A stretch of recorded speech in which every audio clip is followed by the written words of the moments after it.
Ayan, nakagat ang baby, no, ng aso. Parang walang pangalan yung nag-comment dito.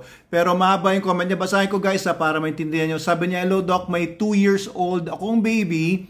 Nakagat ng alaga pong aso sa mata po, eyelid banda. First bakuna niya, 3 turok po ginawa sa kanya. Pang third po bakuna sa kanya. Nag-wait po kami first half time para ma-skin test siya at sabi ng positive daw po sa allergy o siya sa allergy po. Siya naturok siya naturok kaya po sinabi sa amin need mabakunahan ng hospital. Pasensya na po kayo. Medyo magulo yung pagkakasunod-sunod. Kung hindi naman po namatay yung dog namin, salamat po, sana mapansin. Hospital, mahal daw po doon, gamot 15K. Pero sabi naman po sa amin doon na obserbahan muna daw po ang dog kung namatay po. Kung hindi naman po, no need na pumunta. Okay guys, ito kasi yung pag-i-injection ng anti-rabies, may sessions po yan ilang sessions po yon. Pero kung yung nakakagat naman po sa inyo, after ng 14 days, hindi naman namatay.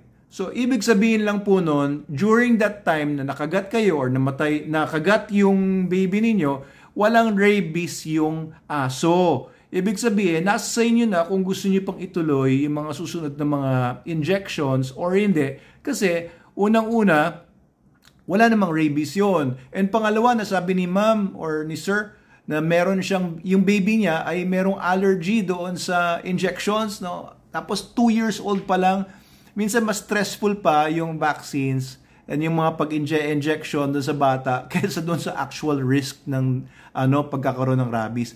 Okay, pagka after 14 days, hindi namatay yung aso, that means during that time ng pagkagat, wala pa siyang nai-transmit na rabies doon. So malamang nabigyan na naman ng anti-tetanus. Okay na yun, anti-tetanus, kasi nakagat po siya. Pwedeng magka-tetanus kapag malalim yung kagat, nakapag-introduce ng bacteria na tinatawag na Clostridium tetani. O yun, delikado din yung Clostridium. So kung na-manage naman yung wound na maayos, wala namang infection doon sa wound, at wala namang rabies, no?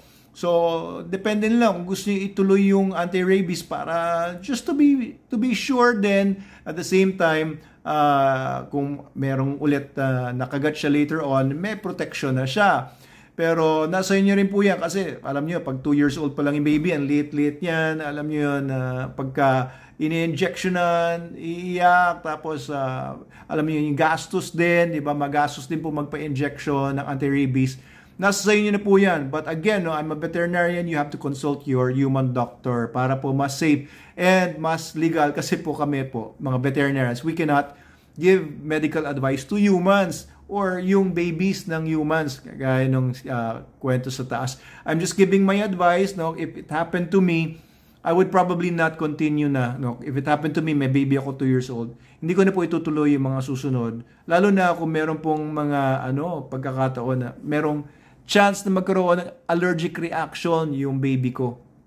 Okay, so I hope na makatulong po itong video na ito sa inyo. And for you, yung mga iba pa na nagde-decide kung itutuloy pa niya yung turok niya, 14 days naman, buhay pa naman yung aso, wala namang nangyari dun sa aso or pusang nakakagat sa kanila o nakakalmot, then hindi po rabies ang kailangan yung i-consider na meron kayo o nakuha ninyo dun sa aso.